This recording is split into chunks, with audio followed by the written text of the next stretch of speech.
Le vice-président de la Fédération des entreprises du Congo, chargé de la sous-traitance, a échangé avec le numéro 1 de la sous-traitance en République démocratique du Congo afin de se mettre d'accord sur la mise en place d'une commission mixte chargée de suivi de guides sectoriels dans l'optique de parfaire des relations qui existent entre eux. À suivre dans cette édition du journal. La Coordination nationale des syndicats professionnels et administratifs de la santé a revendiqué ce vendredi 25 août 2023 devant l'hôpital général de Kinshasa pour l'amélioration des conditions salariales et de travail qui ne sont pas bonnes dans tous les hôpitaux publics.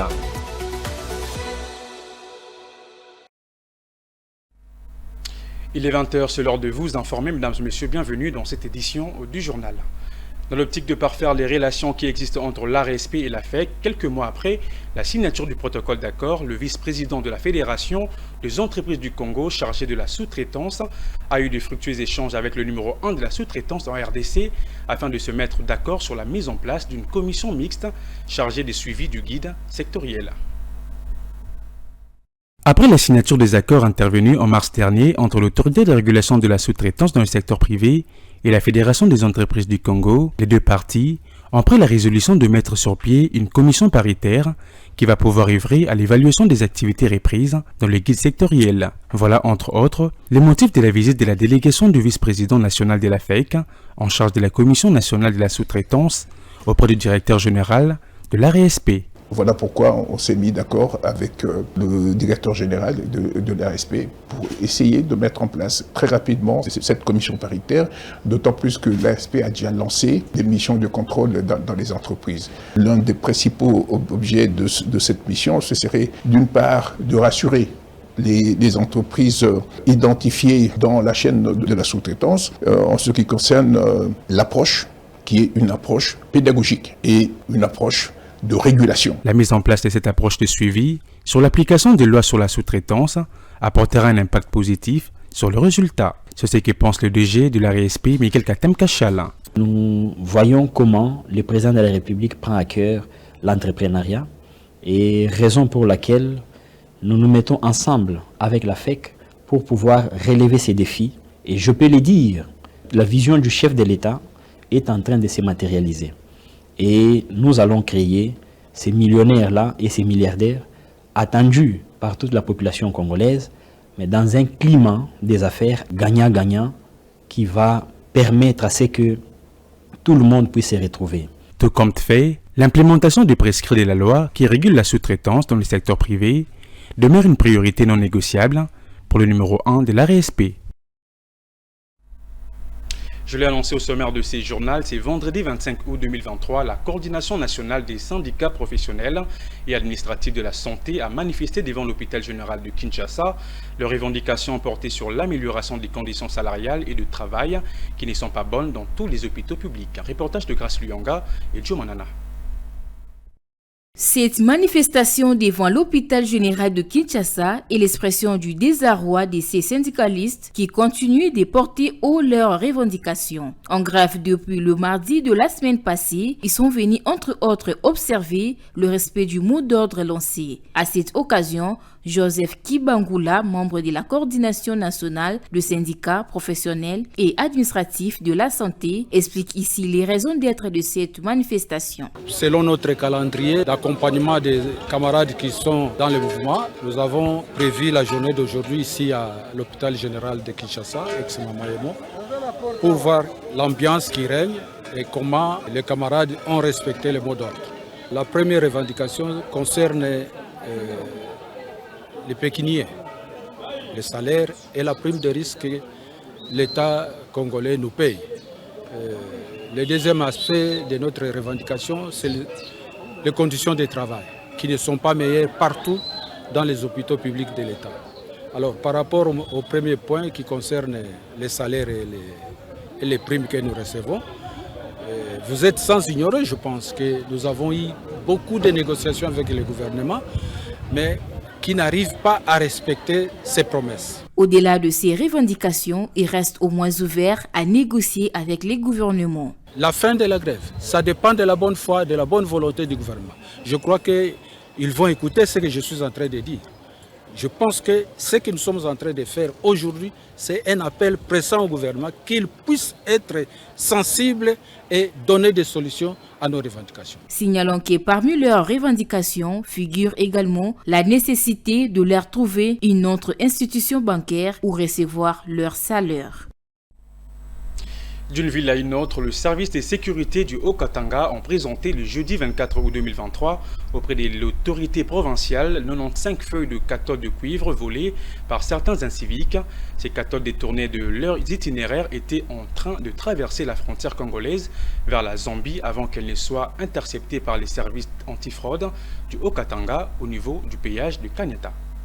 95 feuilles de cathodes de cuivre détournées de leur itinéraire initial étaient en passe de traverser la frontière RDC-Zambie. Grâce à la vigilance du service de sécurité, ces cathodes de cuivre ont été interceptées à hauteur du péage de Kanyata dans la nuit de mercredi 23 et jeudi 24 août 2023. Les explications sur comment ces cathodes de cuivre ont été interceptées sont ici fournies au gouverneur de province qui avait à ses côtés son vice, son ministre provincial de l'Intérieur et les conseils provinciaux de sécurité. Le gouverneur de province, Jacques Kaboula Katoué, a félicité les services de sécurité pour cette opération, tout en déplorant cet énième cas de vol de feuilles de cathode de cuivre.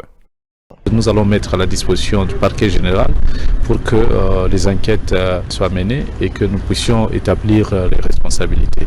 Donc les services sont à pied d'œuvre pour arriver à décourager totalement ces mouvements et nous sommes très déterminés à mettre fin à ces vols de cathodes qui commencent à prendre des allures inquiétantes, surtout pour les opérateurs miniers. À en croire le gouverneur des provinces, l'exécutif provincial va continuer à traquer tous ces voleurs de minerais. Les dossiers a été transmis à la justice pour approfondir des enquêtes en vue d'établir toutes les responsabilités.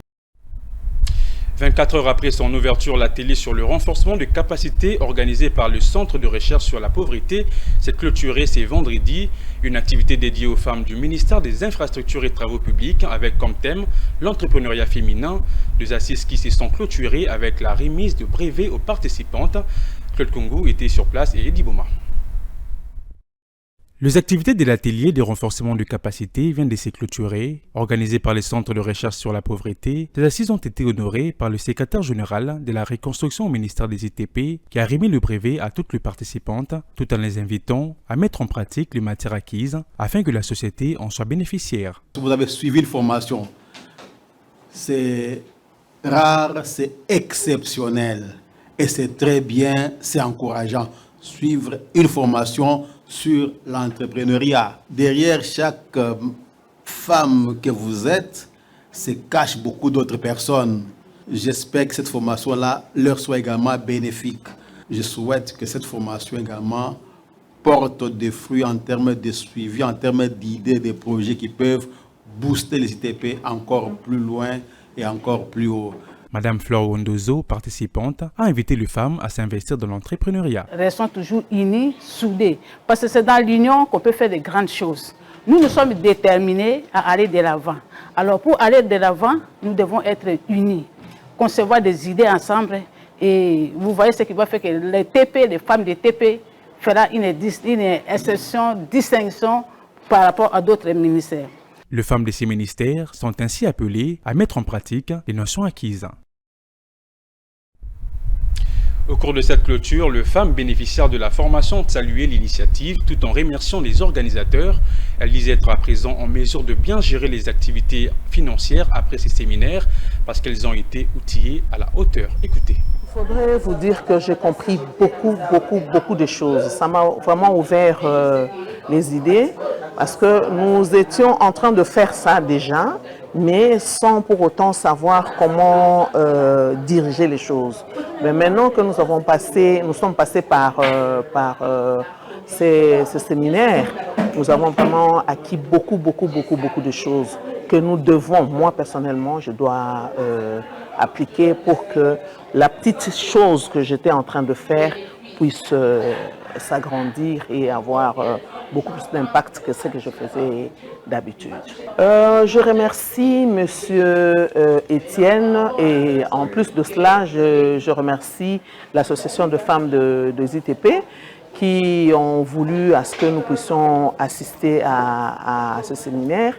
parce que n'eût été eux, on n'aurait pas eu un plus par rapport à ce qu'on avait déjà. Il y a certaines personnes qui viennent d'apprendre parce qu'il y a d'autres qui n'avaient vraiment rien en tête. Par rapport à la formation, ça nous a offert des esprits. Avant, on faisait des activités, mais on ne savait pas gérer.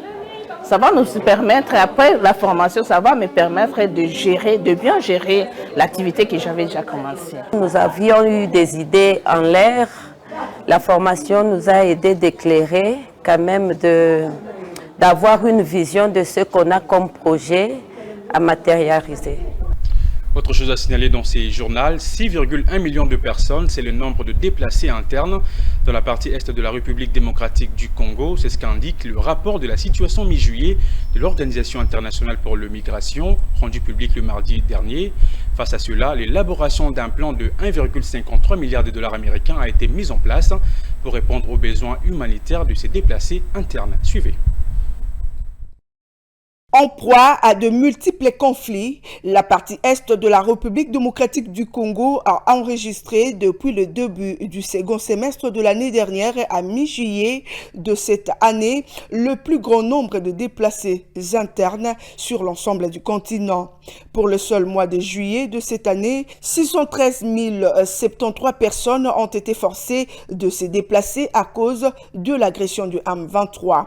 94% de ces déplacés internes proviennent de la province du Nord Kivu et 6% du Sud Kivu. Au regard de ces déplacements massifs de la population, les besoins humanitaires s'agrandissent de plus en plus. D'après ces rapports publiés par l'Organisation internationale pour la migration, ces besoins humanitaires s'inscrivent dans un contexte de besoins aigus et d'infrastructures inadéquates où la demande d'assistance dépasse l'aide actuellement fournie par les acteurs humanitaires. Cette situation a donc conduit à une élaboration d'un plan opérationnel de 1,53 milliard de dollars américains pour apporter une réponse multisectorielle urgente aux personnes déplacées internes, aux rapatriés, aux réfugiés et aux communautés affectées. Signalons par ailleurs que ces besoins humanitaires concernent entre autres l'accès à la nourriture, aux abris, à l'eau, à l'hygiène, à l'assainissement ainsi qu'aux soins de santé primaires. Dans le reste de l'actualité, un cas et 4 suspects en isolement affectés par la variole du singe, autrement appelée monkeypox, ont été signalés dernièrement par la cellule des ripostes. Cette maladie virale dont le mode de transmission n'est pas connu par une majeure partie de la population, de même que ses moyens de prévention, inquiètent plusieurs. Contacté ce vendredi 25 août depuis Goma, l'épidémiologiste Venon Amatou s'étend sur l'origine et la prise en charge de cette maladie. On l'écoute dans ses propos recueillis par Philo Chiloba.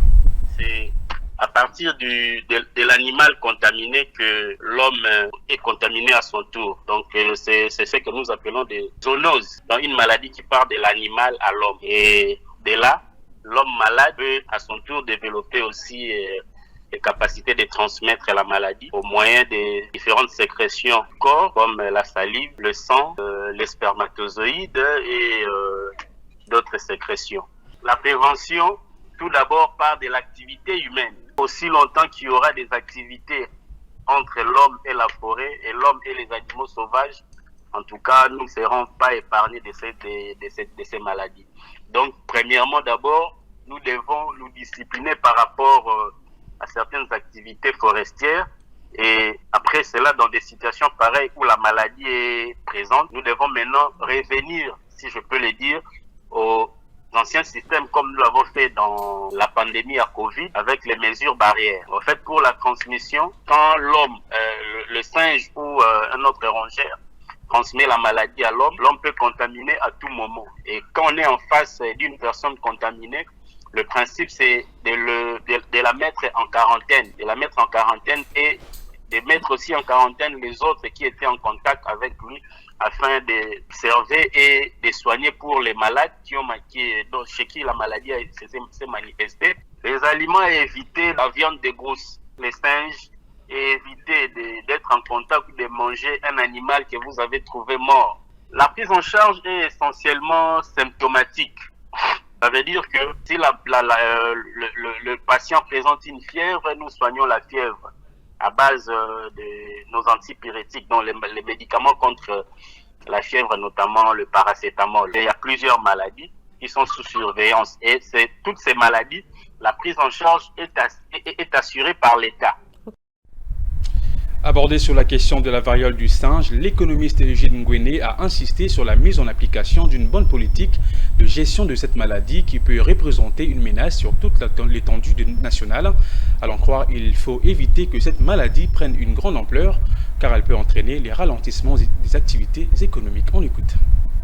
Toute épidémie comme pandémie pose des problèmes sérieux, surtout si l'État ne sait pas les encadrer. Les encadrer, c'est-à-dire comment? Pendant la période de Covid, vous avez vu tout ce que l'État a fait. Il a pu mettre des gens qui souffraient de la Covid-19 en quarantaine. Il les a mis en quarantaine pour protéger les autres.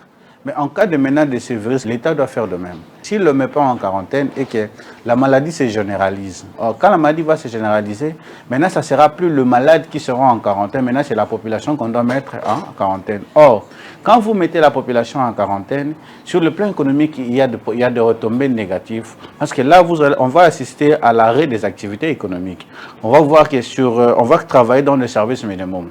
Au lieu que ce soit 50-30 personnes au lieu de service, maintenant c'est 10, 3 à 2 personnes. Or, l'arrêt des activités économiques, c'est ce que nous appelons en économie la récession. Or, la récession a un impact négatif, c'est l'arrêt de la production. Or, à ce moment-là, vous mettez les gens en quarantaine, mais vous devez le payer. Or, ces gens-là ne produisent plus. Parce qu'il y a la diminution des activités économiques. Les gens ne produisent plus. Maintenant, l'État va supporter la charge. Donc, à la longue, ce que l'État doit faire, il doit avoir des budgets prévisionnels qui tiennent compte des effets conjoncturels. Parce que c'est un problème conjoncturel. Une fois qu'il y a un problème conjoncturel, l'État doit savoir comment réfléchir. Nous avons le professeur Mouyembe. Nous avons le centre ici appelé le Code de santé. Nous avons l'INRB. Moi, je ne sais pas. Ce sont on me dit souvent que c'est des gens en variole de singe. Mais ce sont des analyses qui devaient être faites depuis longtemps. Quand on arrive déjà à comprendre que c'est la maladie causée par le singe, au moins déjà on devait déjà connaître l'origine avec tout ce qui se passe au niveau de l'INRB, de le Code de santé et tous les laboratoires biologiques dans le pays. Je ne sais pas, je suppose qu'ils sont là en train de réfléchir, mais ils devaient réfléchir déjà bien avant que la maladie se manifeste. Et pour terminer, le charbon de bois est très prisé par le quinois pour la cuisson des aliments.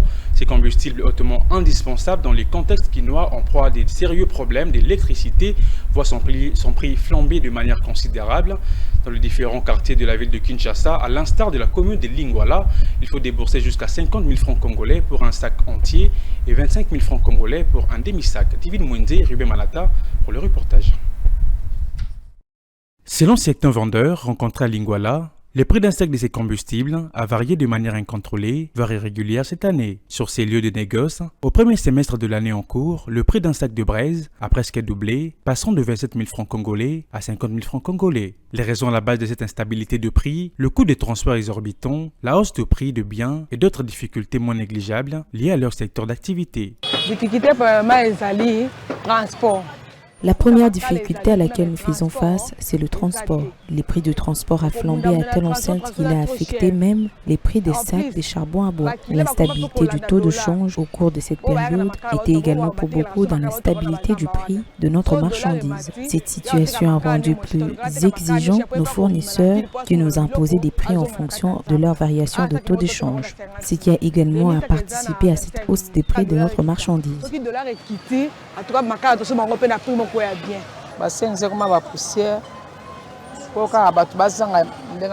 Puisque nous achetons à très cher un sac de braise, il nous est difficile de le revendre en détail à des prix dérisoires comme ce fut le cas à l'époque. Les prix ont flambé, la qualité des charbons de bois que nous proposons à 500 francs est devenue insignifiante. Notons que le charbon de bois reste l'une des principales sources d'énergie pour la majeure partie de la population quinoise, voire pour certaines industries, œuvrant en République démocratique du Congo. Place à présent à la revue de presse des journaux parus ce vendredi avec Juliette Mbelou.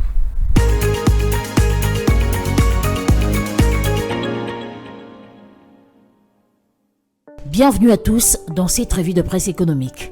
Débutons cette revue de presse avec Africa News qui titre Alingete traque Kwanja. pour 7 véhicules. Le journal note que, depuis quelques jours, Jules Alingué-Tekei et ses équipes de l'Inspection générale des finances s'intéressent aux affaires les plus sensibles de l'organisation des Jeux de la francophonie de Kinshasa, les contrats signés avec les différents prestataires ainsi que la gestion des finances et du patrimoine.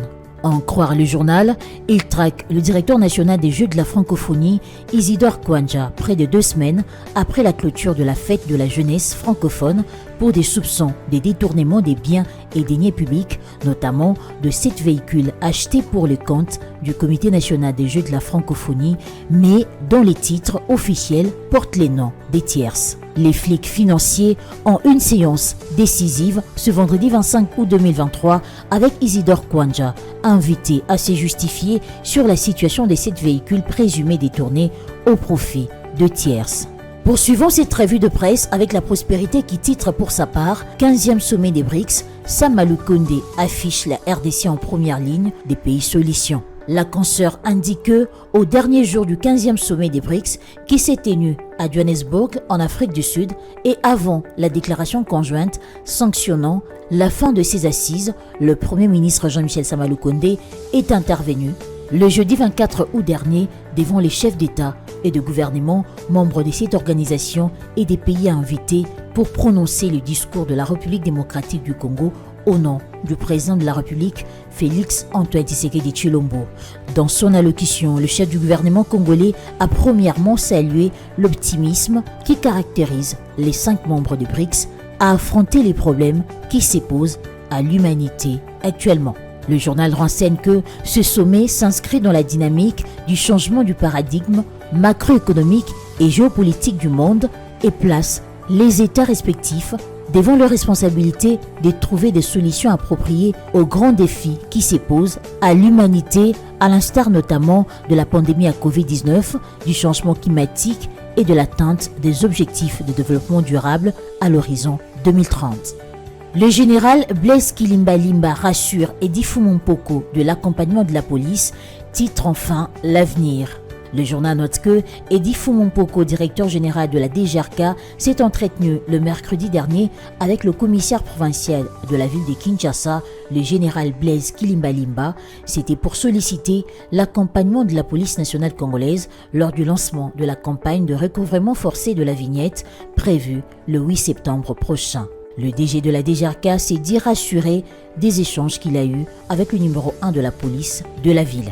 Pour rappel, lancé mardi 4 juillet 2023 dans la ville-province de Kinshasa par la Direction générale des recettes de Kinshasa, la campagne des paiements volontaires de la vignette automobile qui consistait à payer volontairement l'impôt sur les véhicules et la taxe spéciale de circulation routière vignette, exercice pour les années 2021, 2022 et 2023, soit 2 mois après, va se clôturer le jeudi.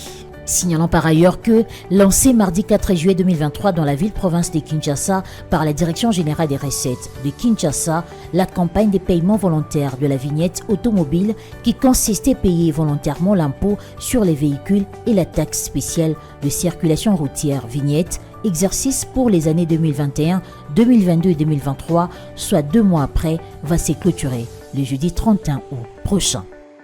Fin de cette revue de presse économique. Merci à vous de l'avoir suivi.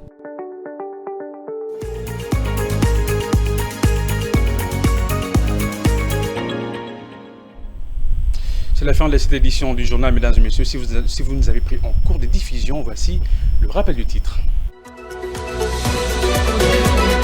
Le vice-président de la Fédération des entreprises du Congo, chargé de la sous-traitance, a échangé avec le numéro 1 de la sous-traitance en République démocratique du Congo afin de se mettre d'accord sur la mise en place d'une commission mixte chargée de suivi des guides sectoriels dans l'optique de parfaire les relations qui existent entre eux. Vous l'avez suivi dans cette édition du journal. La Coordination nationale des syndicats professionnels et administratifs de la santé a revendiqué ce vendredi 25 août 2023 devant l'hôpital général de Kinshasa pour l'amélioration des conditions salariales et de travail qui ne sont pas bonnes dans tous les hôpitaux publics. Vous l'avez également suivi dans cette session d'information.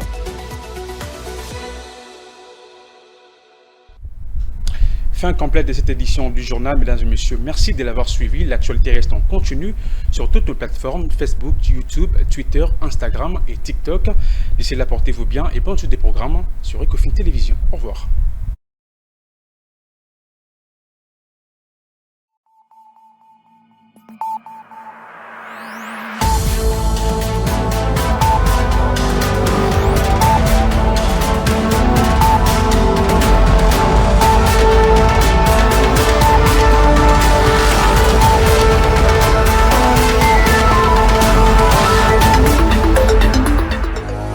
Dans une sphère médiatique, essentiellement tournée vers des contenus généralistes, où l'originalité n'a plus sa place au chapitre, où le secteur de l'économie et finance, pourtant poumon d'un État, sombre dans les oubliettes, voici enfin Ecofin Télévision. Économie et finance télévision, votre chaîne thématique essentiellement économique, vous offre un contenu original. Nous traitons des questions monétaires, commerciales, énergétiques, minières, pétrolières et environnementales. Notre créneau, vous proposer des informations, des analyses, des perspectives et prévisions économiques. Ecofin Télévision vous permet également de comprendre la coopération entre les États et les institutions, sans oublier l'épineuse question de la dette. Ecofin Télévision, tout savoir sur les investissements, les échanges commerciaux, la balance commerciale et la balance des paiements, le taux d'échange, l'état des lieux de la lutte contre les détournements des finances publiques, la coopération bilatérale ou multilatérale. Ecofin Télévision vous explique comment l'économie nationale est directement liée à l'économie mondiale. Notre particularité fait notre originalité. C'est pourquoi nous disons Ecofin Télévision, mieux que savoir sur l'économie et finances, comprendre.